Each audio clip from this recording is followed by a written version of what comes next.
আসসালামু আলাইকুম।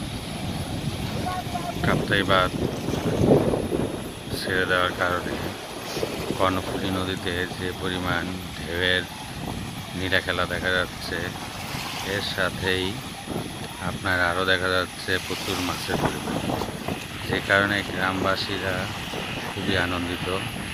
এই গ্রামবাসীরা আসলে এই কাপ্তাই বাঁধ ছাড়ায় খুবই খুশি, কারণ তাদের ম্যাক্সিমাম জীবিকার চাহিদাই মেটানো হয় এই নদীর পর্যাপ্ত মাছ দিয়ে।